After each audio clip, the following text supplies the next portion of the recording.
हाँ जी बच्चों, कैसे हो सभी? पढ़ाई के अलावा सब ठीक? ये हमारी फाइनल अकाउंट की क्वेश्चंस की रिवीजन की क्या है, सेकंड क्लास और लास्ट क्लास है। ठीक है, बचे हुए जो क्वेश्चन रह गए थे वो रिवाइज कर रहे हैं। सबसे पहले इलस्ट्रेशन 1 नहीं कर रहे। Trial balance for the year ended of Miss Deepakshi shows the following: purchase and sales, debtor creditors. Opening stock भी ट्रायल बैलेंस में आ रहा है और क्लोजिंग स्टॉक भी किस में आ रहा है? ट्रायल बैलेंस में। Other expenses and income, fixed assets, long term liabilities, capital. Additional information, opening creditor का बैलेंस दिया हुआ है। ट्रायल बैलेंस ईयर एंड का है 31 मार्च 22 का, हमें क्रेडिटर का ओपनिंग बैलेंस दिया हुआ है। आपको क्या निकालना है? You are required to calculate cost of good sold and amount paid to creditors. Cost of good sold का फॉर्मूला क्या होता है? Opening stock plus purchase plus direct expense, जो इस क्वेश्चन में है ही नहीं, minus closing stock.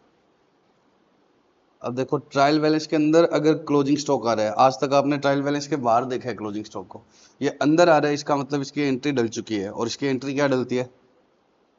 Closing stock हो जाता है डेबिट टू परचेजेस। तो क्लोजिंग स्टॉक जब ट्रायल बैलेंस में आए तो एंट्री क्या डल चुकी है? Closing stock to purchases. तो परचेज ऑलरेडी क्या हो चुका है? क्रेडिट। क्रेडिट होने का मतलब कम हो चुका है। तो क्लोजिंग स्टॉक पहले से ही क्या है? कम कर चुका, किसको कम कर चुका है? परचेजेस को। Closing stock to purchase entry डलने की वजह से क्या हुआ? ये परचेज 10 लैक्स नहीं थी, ये क्या थी? ज्यादा थी, ये 3 लैक्स क्या हुआ? पहली एंट्री क्या हुई होगी? परचेज टू क्रेडिटर्स, ये पता नहीं, लेकिन अगली एंट्री क्या हुई? Closing stock to purchase 3 lakhs. और इन दोनों एंट्रीज का इंपैक्ट लेने के बाद परचेज कितने की बची हुई है? 10 लैक्स की। मतलब इससे पहले परचेज कितने की थी? 13 लैक्स की थी। 13 में से ये 3 माइनस हो गया तो ऑलरेडी कितना रह गया? 3 ऑलरेडी माइनस हो चुका है, इसलिए परचेज कितने की रहेगी? 10 लैक्स। तो एक्चुअल में हमारी परचेज कितने की थी? 13 लैक्स। कैसे ढूंढा मैंने? 3 लैक्स ऑलरेडी परचेज में से क्या हो चुका है? माइनस। क्लोजिंग स्टॉक ऊपर आ रहा है तो एंट्री कौन सी डली हुई है? Closing stock to purchase. तो 3 लैक्स ऑलरेडी क्या हो चुका है? माइनस। तो अब क्लोजिंग स्टॉक दोबारा माइनस करने की जरूरत नहीं है सीओजीएस निकालने के लिए। तो ओपनिंग स्टॉक कितने का? 2 लैक्स प्लस परचेज कितने की? 10 लैक्स। क्लोजिंग स्टॉक माइनस क्यों नहीं करना? क्योंकि वो ऑलरेडी कम हो चुका है। तो इसका मतलब सीओजीएस कितने की है? 12 लैक्स। तो सिंपल सी बात क्या याद रखनी है? If closing stock is appearing in trial balance, it has already been reduced from purchases. तो अब ये यहाँ पर वापस माइनस नहीं करना। और दूसरा क्या पूछ रहा है? Amount paid to creditors. तो इसके लिए हम किसका अकाउंट बनाएंगे? क्रेडिटर्स का। ओपनिंग क्रेडिटर कितने के थे? 3 लैक्स। कहाँ दिए हुए? एंड में। और क्लोजिंग क्रेडिटर ट्रायल बैलेंस में दिए हुए कितने के? 4 लैक्स। तो ये 3 लैक्स और 4 लैक्स समझ में आ गया। परचेजेस हमने अभी ढूंढी है 13 लैक्स। 10 लैक्स मत लिख देना यहाँ भी, ट्रायल बैलेंस वाली मत लिख देना। ये कितनी है? 13 लैक्स, क्योंकि वो माइनस हो गई थी। ये माइनस होने के बाद कितना बचा हुआ है? 10 लैक्स। तो इसका मतलब परचेज थी कितने की? 13। इससे बैलेंसिंग फिगर से क्या आ जाएगा? Cash paid to creditor. तो ओपनिंग और क्लोजिंग तो आराम से दिए हुए हैं, ये लास्ट में दिया हुआ है, ये ट्रायल बैलेंस के अंदर दिया हुआ है। ये ट्रायल बैलेंस के बाद दिया हुआ है ना ओपनिंग क्रेडिटर, और ये ट्रायल बैलेंस के अंदर ही दिया हुआ है। कैश पेड पूछी है, 13 लैक्स निकला है बस। क्रेडिटर का अकाउंट ऐसे ही बनता है ना, इनकम्प्लीट रिकॉर्ड में बनाते थे। अच्छा, मैं नेक्स्ट क्या करना है? जीएसटी से रिलेटेड क्वेश्चन करने हैं फाइनल अकाउंट्स में।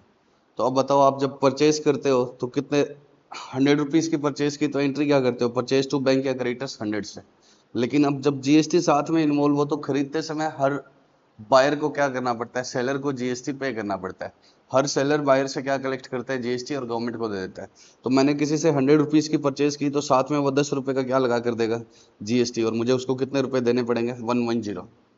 तो हम एंट्री क्या करते हैं? Purchase account debit 100, GST 10, to bank या क्रेडिटर्स कितने का? 110। अब इस 10 को क्या करना होता है?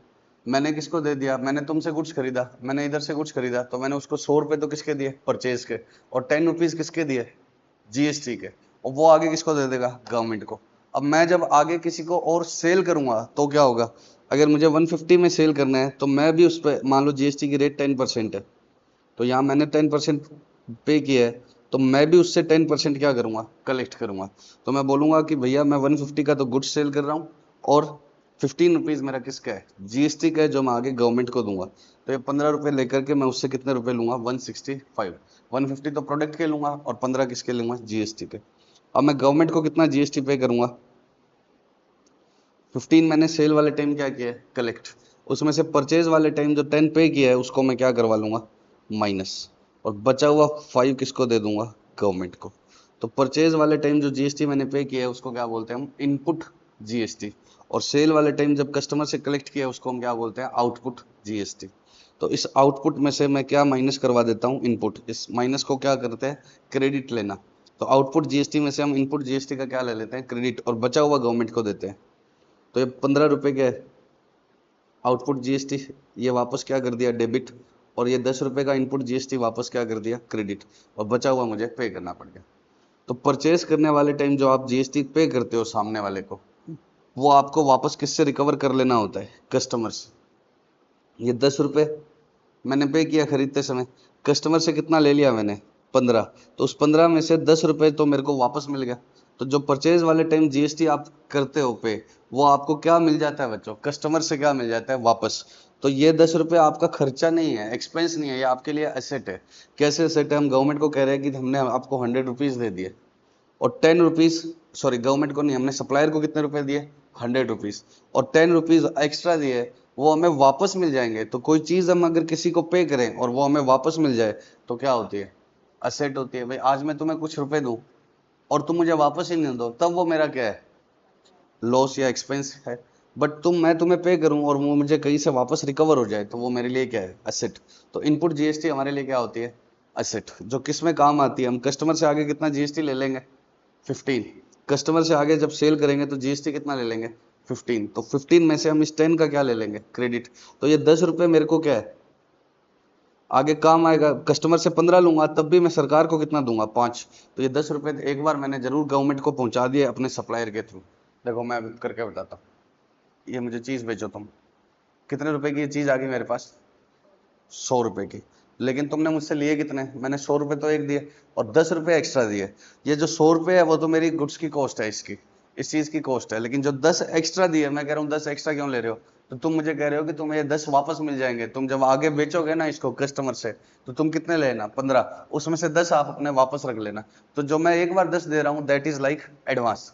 तो input GST is like advance, क्योंकि ये मुझे जब मैं आगे बेचूंगा किसी को तो उससे 150 तो किससे ले लूंगा, प्रोडक्ट के, और 15 रुपए किसके ले लूंगा, जीएसटी के। उस 15 में से 10 तो मैं मेरे वापस रखूंगा और बचे हुए 5 ही किसको दूंगा, गवर्नमेंट को। तो जब ये 10 रुपए मैंने गवर्नमेंट को दिए हैं तो ये मेरे लिए क्या है, input GST is like advance, because ये मैं आगे किससे कमा लूंगा, मैंने सप्लायर के थ्रू गवर्नमेंट को पहुंचवाए हैं, लेकिन मैं आगे वापस किससे रिकवर कर लूंगा, कस्टमर से। कस्टमर से कितने रिकवर करूंगा, 15। 15 में से तो ये 10 वापस आ गए और 5 बचे हुए मुझे किसको देने होते हैं, गवर्नमेंट। पक्का। तो मैं एक तरह से ये क्या कहता हूँ कि परचेज वाले टाइम जो मैंने किसको दे दिए, सप्लायर को, वो सप्लायर आके गवर्नमेंट को दे देगा। तो गवर्नमेंट मेरे लिए एक तरह से क्या बन गई, डेटर। गवर्नमेंट कहती है कि तुमने 100 रुपए का गुड्स खरीदा, 10 रुपए तुमने सप्लायर को जीएसटी के दिए, जो सप्लायर ने हमें दे दिए, तो हमारे पास आ गए वो, और 110। अब तुम हमारे बिहाफ पर कस्टमर से कितने कलेक्ट करना, 150 तो आप अपने गुड्स के ले लेना, और 15 रुपए एक्स्ट्रा हमारे बिहाफ पर किससे लेना, कस्टमर से। और 15 रुपए जो एक्स्ट्रा लिए हैं उसमें से 10 तो आपके ऑलरेडी आ चुके हैं, तो बचे हुए 5 हमें क्या कर देना, पे कर देना। तो 15 का आउटपुट में से 10 का क्या हो जाएगा, इनपुट माइनस हो जाएगा, और बचा हुआ 5 है। तो मैंने कस्टमर से लिए 15, बट गवर्नमेंट को देने कितने हैं, 5। तो ये 10 मुझे को वापस आ जाएंगे। तो जब मैं इसको पे करूंगा तो ये मेरे लिए क्या है, असेट। तो अगर ट्रायल बैलेंस में क्या लिखा हो, इनपुट जीएसटी, तो वो डेबिट साइड में आ रहा होगा, क्योंकि ये डेबिट बैलेंस है, और उसको कहाँ लिखना है, असेट साइड में। और ट्रायल बैलेंस में लिखा हो आउटपुट जीएसटी, मतलब ये क्रेडिट बैलेंस आ रहा है, तो ये कहाँ लिखना है, लाइबिलिटी साइड में। तो इनपुट जीएसटी असेट साइड में आएगा और आउटपुट जीएसटी कहाँ आएगा, लाइबिलिटी साइड में। अब जीएसटी खुद कितने टाइप के होते हैं, 3 टाइप के। 3 टाइप का मतलब सीजीएसटी, एसजीएसटी और आईजीएसटी। इसका मतलब क्या है, अगर राजस्थान से सेल किस में होती है, राजस्थान में, तो क्या लगता है, सीजीएसटी और एसजीएसटी। अगर विद इन स्टेट सेल होती है तो क्या लगता है, सीजीएसटी और एसजीएसटी। और अगर सेल कहाँ से कहाँ होती है, राजस्थान से यूपी होती है, तो क्या लगता है, आईजीएसटी। तो इंटर स्टेट इसको क्या बोलते हैं, इंटर स्टेट। और इसको क्या बोलते हैं बच्चों, इंट्रा स्टेट। तो इंट्रा स्टेट सेल, इंट्रा मतलब विद इन स्टेट, पर क्या लगते हैं, सी और एस। और आउटसाइड स्टेट पर पे करते हो, सेल करते हो, तो क्या लेना होता है आपको कस्टमर से, आई। तो अब मान लो कि मैंने कहाँ खरीदा, राजस्थान से गुड्स खरीदा, तो सामने वाला मुझसे क्या लेगा, 100 रुपए का गुड्स है, CGST और SGST कितने रुपए का, 10% रेट है, तो ये दोनों 5-5% हो जाते हैं। टू बैंक 110, और ये कौन से है, इनपुट। अब मैंने सेल क्या कर दिया, यूपी में, तो मैं क्या एंट्री करूंगा, बैंक डेबिट टू सेल्स कितने की, 150 की, और मैं अपने कस्टमर से क्या लूंगा, आउटपुट IGST, क्योंकि मैंने सेल कहाँ किया है, यूपी में। तो अब आपको क्या लिखा होगा, अब इस आउटपुट GST में से किसका क्रेडिट लेना है, इनपुट GST का, लेकिन आउटपुट आपके पास आई है और इनपुट आपके पास क्या है, C और S। परचेज करते समय आपने क्या पे किए हैं, आपने राजस्थान से खरीदा है तो C और S पे किए हैं, तो अगर रेट 10% है तो ये दोनों क्या हो जाते हैं, हाफ ऑफ, और आउटपुट क्या आपके पास, IGST। उल्टा भी हो सकता है, मैंने परचेज कहाँ से की हो, यूपी से, तो मैं एंट्री क्या करूंगा, purchase IGST to bank. IGST पूरा उसी रेट से लगता है, C और S क्या हो जाते हैं, आधे आधे। तो IGST 10% है, तो इनपुट IGST कितना पे किया मैंने, 10, और सेल कहाँ किया, यूपी से खरीद के राजस्थान में सेल कर दिया, और मैं राजस्थान का हूँ, तो बैंक टू सेल्स कितने का, 165 और 150। अब मैं राजस्थान में ही सेल कर रहा हूँ, तो दो टैक्सेस लूंगा कस्टमर से, आउटपुट CGST और आउटपुट SGST, कितना, 15 का आधा आधा, 7.5%, 7.5। तो अब इस आउटपुट को पे करने में मैं किसका क्रेडिट ले लूंगा, इस इनपुट का। अब क्रेडिट लेने के थोड़े रूल है, वो मुझे आपको समझाने। इनपुट आपके पास क्या क्या हो सकता है, IB, CB और SB, और आउटपुट भी आपके पास क्या हो सकता है,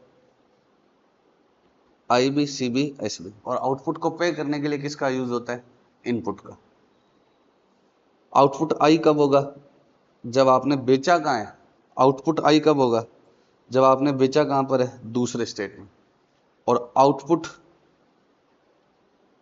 C या S कब होंगे, जब आपने सेल कहाँ की है, अपने स्टेट में।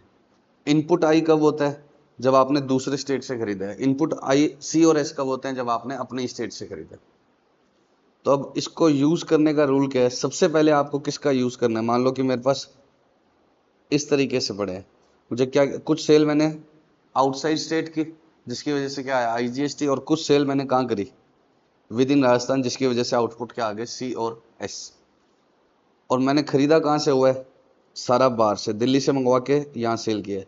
तो अब इनपुट में मेरे पास सिर्फ क्या है, IGST। इनपुट में IGST कब होगा, जब आपने खरीदा बाहर से। इनपुट में C और S कब होंगे, जब खरीदा आपने राजस्थान से। आउटपुट में आई कब होगा, जब बेचा राजस्थान से बाहर है। और आउटपुट में C और S कब होगा, जब सेल कहाँ की है, राजस्थान में। तो अब इसका यूज, इसको पेमेंट करने में करना है। इनपुट्स का यूज किसके लिए पे करना है, आउटपुट्स को पेमेंट करने में। सबसे पहले इनपुट आई का यूज आप इनपुट आउटपुट IGST को पे करने में करेंगे। ये मेरे इनपुट्स है और ये मेरे क्या है, आउटपुट्स। सबसे पहले IGST को ही यूज करना है, और वो भी किसको पे करने में करना है, IGST। अब ये 20 बच गया इनपुट, वो आप किसी को भी यूज कर लो, चाहे 10-10 ऐसे यूज कर लो, चाहे पूरा 20 इसी में यूज कर लो, चाहे पूरा 20 इसी में यूज कर लो, जैसे मर्जी यूज कर लो। तो मान लो आपने कैसे यूज कर लिया, 10-10, तो अब आपके आउटपुट क्या रह जाएंगे, 40-40 आउटपुट रह जाएंगे, C के और S के। तो सबसे पहले आपको किसको यूज करना है, इनपुट IGST को, towards payment of output IGST only. अगर वो पूरा यूज हो जाता है, उसके बाद में आप किस में जाओगे, आउटपुट C और S के लिए किसी भी मैनर में। अब मान लो इनपुट आपके पास सिर्फ क्या है, C और S है, आउटपुट ये क्या है, खरीदा आपने सिर्फ राजस्थान में था, तो इसलिए इनपुट सिर्फ कौन से हैं, C और S, और आउटपुट कौन से हैं, IB है, CB है और SB है। तो इस 70 को सबसे पहले किस में यूज करोगे, C में। इस 70 को सबसे पहले किसको पेमेंट में यूज करोगे, C में। अब C में है ही कितना, 50, तो बचा हुआ 20 कहाँ यूज कर लोगे, I में, लेकिन यहाँ यूज नहीं हो सकता। Input CGST can be use towards payment of output CGST and output IGST, but not for SGST। पक्का। सिमिलरली SGST को किस में यूज कर सकते हो, आउटपुट SGST में, फिर बचा हुआ यहाँ पर, बट यहाँ यूज नहीं कर सकते। पहले किस में यूज करोगे, इनपुट सी और एस को अपने में ही, सी को सी में, बचा हुआ आई में, एस में कभी भी नहीं होगा। आउटपुट सी को एस को किस में यूज, इनपुट एस को किस में यूज करोगे, आउटपुट एस में, बचा हुआ किस में आ जाएगा, इनपुट आई में, लेकिन इस यहाँ कभी भी यूज नहीं हो सकता। तो अब बताओ, ये जीरो हो गया, ये जीरो होगा, कितना अभी भी चुकाना बाकी रह जाएगा, 60 आउटपुट आईजीएसटी। ये कहाँ लिखना पड़ेगा आपको, लाइबिलिटीज में।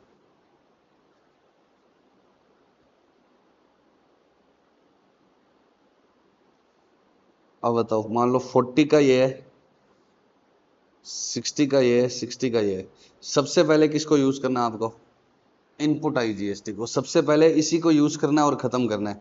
तो इसको पहले किस में करना है, इसमें। अब ये यहीं खत्म हो गया तो यहाँ यूज करने का क्वेश्चन ही राइज नहीं होता। लेकिन अगर ये ज्यादा होता तो क्या होता, मान लो ये 110 होता तो 100 तो यहाँ हो जाता और 10 यहाँ किसी में से भी यूज करते, लेकिन पहले इसी को यूज करना है। अब चाहे सी में से करते हैं, एस में से करते हैं, आधा आधा करते हैं, 70-30 करते हैं, 10, वो आपकी इच्छा है।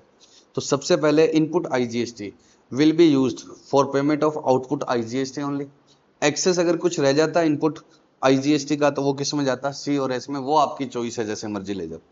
फिर क्या होगा, इनपुट सीजीएसटी यूज होगा 60 का, पहले किस में, सी में, फिर यहाँ आ सकता है क्या ये, नहीं, बचा हुआ यहाँ। फिर एस पहले किस में यूज होगा, पहले यहाँ नहीं करना, पहले एस में ही करना है, फिर यहाँ आ ही नहीं सकता, यहाँ फिर 10। अब ये जीरो हो गया, ये जीरो हो गया, ये 40 रह जाएगा, लाइबिलिटी में आ जाएगा। आउटपुट रह गया तो लाइबिलिटी में आएगा, इनपुट एक्स्ट्रा रह गया तो एसेट में आएगा।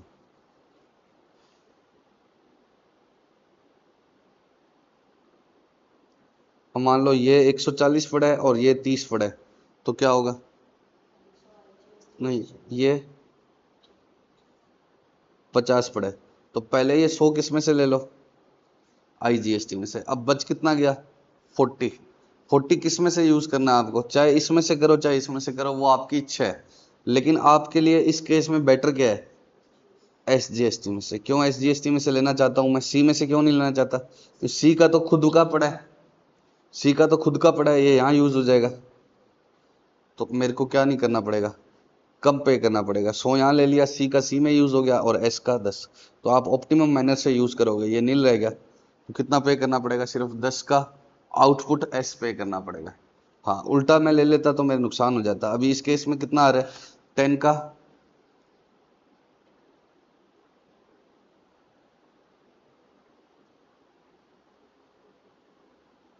एक सेकेंड,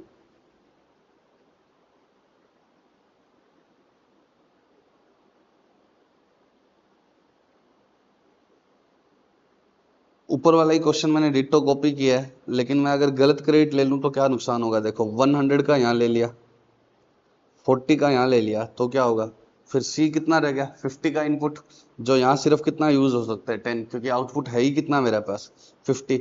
40 यहाँ ले लिया तो ये 10, तो सी अभी भी क्या रह जाएगा, इनपुट में रह जाएगा 40, जो ना यहाँ यूज कर सकते, यहाँ क्यों नहीं कर सकते, यहाँ आउटपुट ही नहीं बचा, और यहाँ वैसे ही नहीं हो सकता। और एस पूरा का पूरा क्या करना पड़ जाएगा, आउटपुट रह जाएगा, तो ये पे करना पड़ जाएगा। जबकि ये का ये क्वेश्चन है, यहाँ सिर्फ कितना पे करना आ रहा है, 10। तो आप कैसे यूज करेंगे, पहले इनपुट आईजीएसटी, आउटपुट आईजीएसटी के लिए यूज करेंगे। बचा हुआ इन दोनों में से किसी के लिए कर सकते हो, बट किसका करना है, जिसका खुद का इनपुट हमारे पास ना हो, जिसका खुद का इनपुट हमारे पास ना हो। तो अब बताओ क्या यूज, अब फटाफट से बताओ। Input IGST will B first use towards payment of output IGST balance, it can be used in any manner whatsoever. जिस इसमें करना है इसमें कर लो, इसमें करना है इसमें कर लो, आपकी इच्छा है, बट आप करेंगे किसमें, जिसका खुद का इनपुट कम है। फिर सीजीएसटी का यूज पहले किस में होगा, सीजीएसटी को पे करने में, यहाँ कभी भी नहीं होगा, और पहले इसमें फिर इसमें, यहाँ कभी भी नहीं होगा। फिर एसजीएसटी का यूज करना है, पहले किस में, आउटपुट एसजीएसटी को पे करने में, इसमें कभी भी नहीं होगा, बच गया तो यहाँ कर लो। अब हमारे पास ये क्वेश्चन है, हमें बैलेंस शीट में लिखना है, बताओ। देखो इस क्वेश्चन में बाकी कुछ भी नया नहीं है। क्लोजिंग इन्वेंट्री कहाँ आएगी, ट्रेडिंग के बाय में, और बैलेंस शीट में एसेट साइड में। डेप्रिसिएशन कहाँ आएगा, एडजस्टमेंट में है, तो P&L के 2 में, और बैलेंस शीट में एसेट में से कम हो जाएगा। तो ये सारा आप कर लोगे, इसमें कुछ भी नया नहीं है। अब ये input input output output output ये है, इसलिए समझाना है कि बैलेंस शीट में नेट क्या आएगा। तो पहले आप इनपुट बताओ, आपके पास किसके किसके हैं, सी के और एस के। 10 10। आउटपुट किसके हैं आपके पास? 886 सी एस जी आई, आई पहले लिख रहा हूँ, ठीक है, आई सी एस 8 8 और आई का आउटपुट कितना है? 6। ये तीनों मेरे आउटपुट है जो मुझे पे करने हैं। क्रेडिट बैलेंस है, लाइबिलिटीज है ये, और ये दोनों मेरे क्या है? इनपुट, जिसको यूज करके मैं इनको पे करूंगा। तो पहले बताओ, मेरे पास सी का है पहले, तो सी पहले किस में यूज होगा? सी में कितना यूज हो गया? 8000। अभी भी कितना रह गया? 2000। वो किस में यूज कर लिया? आई में। एस में तो ये हो नहीं सकता। ये 10 भी कैसे यूज होगा? पहले 8 किस में यूज हो गया? एस में, फिर बचा हुआ किस में कर लिया? आई में। तो ये नील हो गया, ये नील हो गया। ये कितना रह गया अभी भी पे करना? 2000। तो ये लाइबिलिटी में तो आएगा। कितने का आ रहा है लाइबिलिटी साइड में? 2000। बट नाम देखो इसके आगे, ये आई लिख के आना पड़ेगा। ये कौन सा बच गया है? आई वाला। आउटपुट आएगा तो लाइबिलिटी में, लेकिन आई क्यों बच रहा है? क्योंकि आपको ये बता के आना पड़ेगा कि कैसे यूज किया मैंने। समझ गए क्या? ये वर्किंग नोट बता के आना पड़ेगा आपको।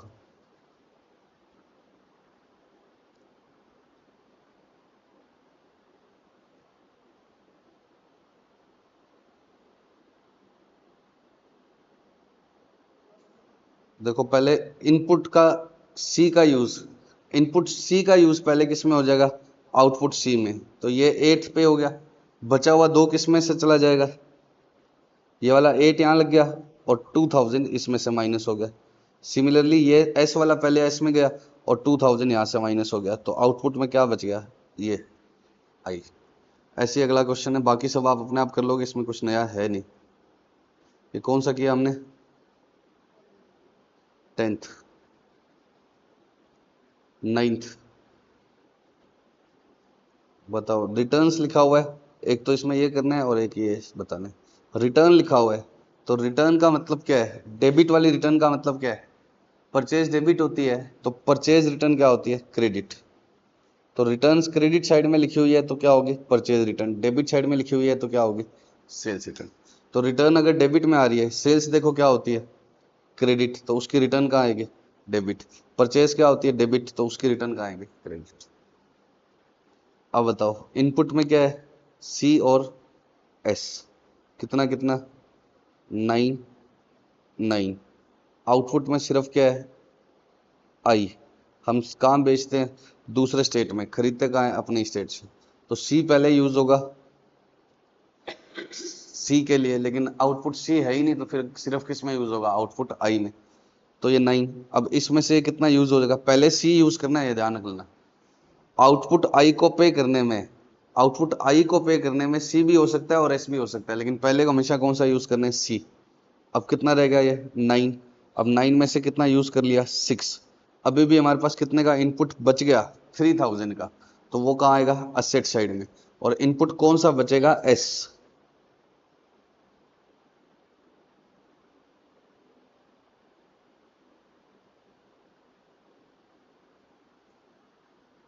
बच्चों ये मिस प्रिंट है, या इनपुट एस 3000 असेट साइड में आएगा। क्लोजिंग इन्वेंट्री कुछ और है, ट्रेड रिसीवेबल कुछ और है, ये है कौन सा? इनपुट एस है। स्टडी मटेरियल में देख लेना, input S G S T है, ठीक है।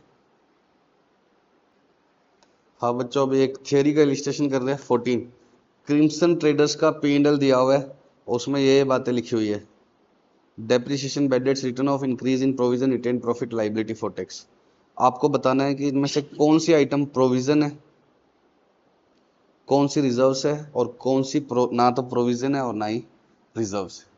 तो जिसमें भी एस्टिमेशन इन्वॉल्व है उसको हम क्या बोलते हैं? प्रोविजन।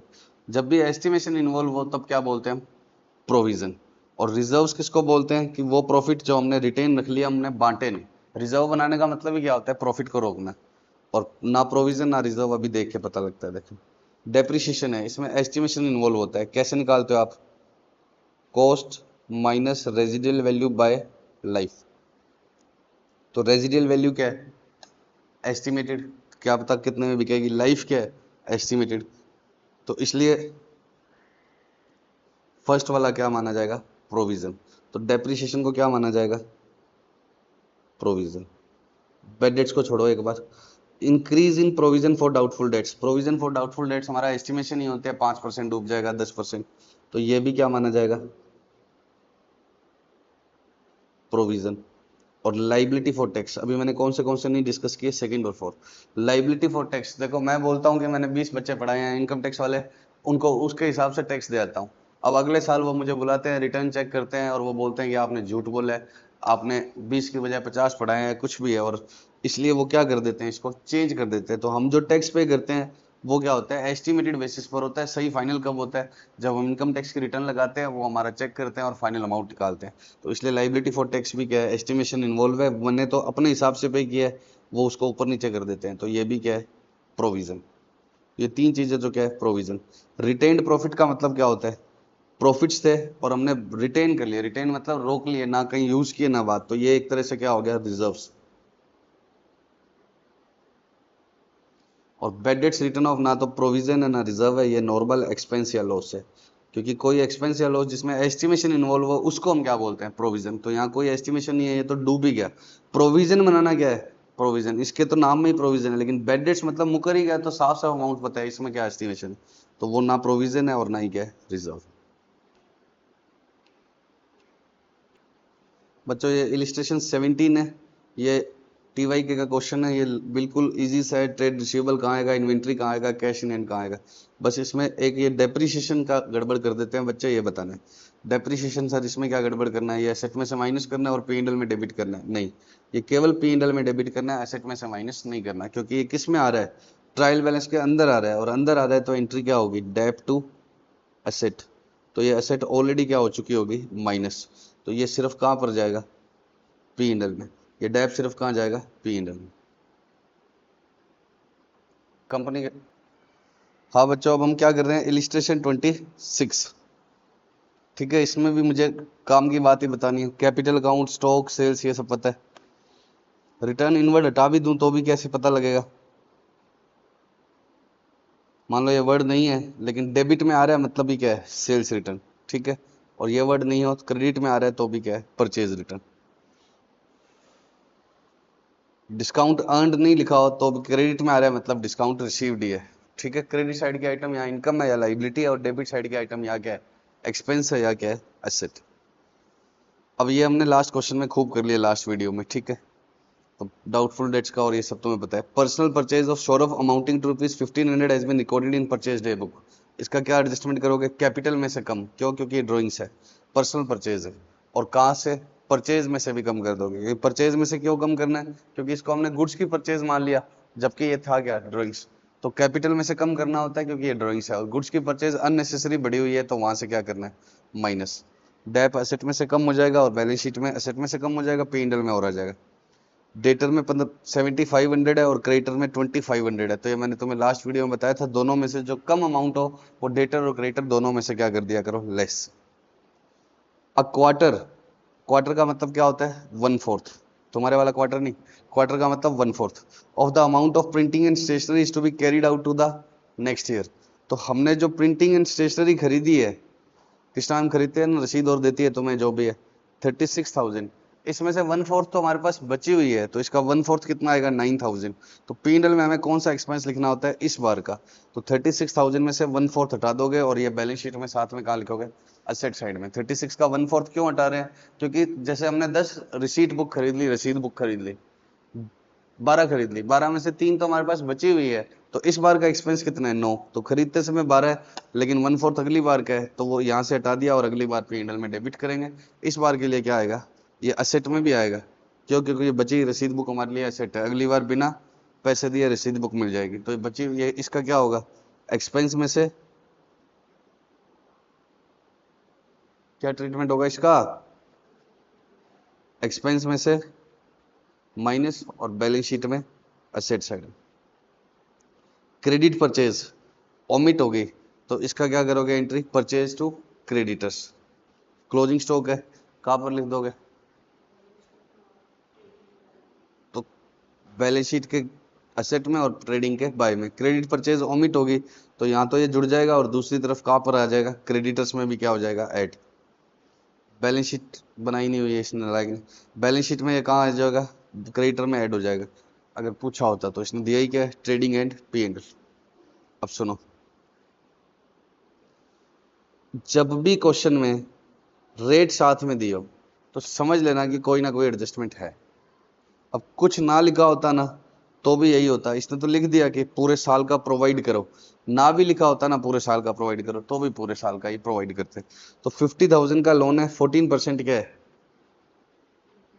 इंटरेस्ट है। तो 50,000 का 14% कितना होता है, 7,000। और पे कितना किया है अभी तक, सिर्फ 2750। तो बाकी क्या है, आउटस्टैंडिंग। तो पी एंड एल में आएगा ये 2750। तो क्वेश्चन में दे रखा है इतना पे किया, टोटल कितना बनाना है 7,000। तो बाकी क्या है, डू। अगर बैलेंस शीट पूछी होती तो ये लाइबिलिटीज में भी आती। तो 7,000 कैसे आया, 50,000 का 14%। तो 7 यहाँ आएगा, 2750 आपने पे कर दिया, तो 4250 क्या है, पे करना बाकी। अच्छा, अब 3 क्वेश्चन किसके हैं, इनकम्प्लीट रिकॉर्ड के हैं, जो इसमें डाले हुए हैं गलती से, तो वो आप इनकम्प्लीट रिकॉर्ड के बाद कर लेना। कौन कौन से, 21, 23, 28। ठीक है, ये 3 क्वेश्चन किसके हैं, इनकम्प्लीट रिकॉर्ड। अब बच्चों हम कर रहे हैं इलिस्ट्रेशन 7, ये स्टडी मटेरियल का है। Balance sheet of Thapar limited as on this date during 21-22, ये ओपनिंग बैलेंस शीट है। His P&L revealed the net profit of this was after allowing the following. तो इन चीजों का P&L में अब कुछ नहीं करना। क्यों नहीं करना, क्योंकि कह रहा है इनके बाद ही था ये रेंट रिसीव्ड 3 lakhs। ये जब ये इनकम कंप्यूट किया है तो इसमें ऑलरेडी क्या कर रखा है, ऐड कर रखा है, तो कुछ नहीं करना।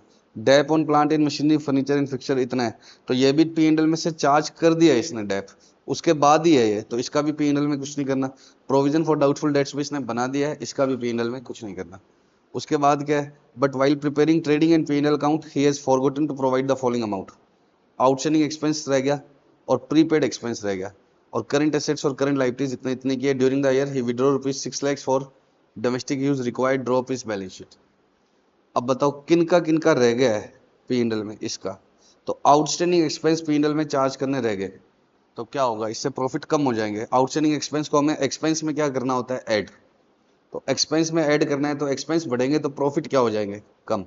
तो 1830 में से इसने क्या कर दिया, इसको माइनस। और प्रीपेड इंश्योरेंस, इसको आपको एक्सपेंस में से क्या करना होता है, माइनस। कोई भी एक्सपेंस प्रीपेड हो तो उसको एक्सपेंस में से माइनस करेंगे, तो एक्सपेंस माइनस करेंगे तो प्रॉफिट क्या हो जाएंगे, बढ़ जाएंगे। तो इसलिए प्रीपेड को कहाँ लिख दिया, बाय में।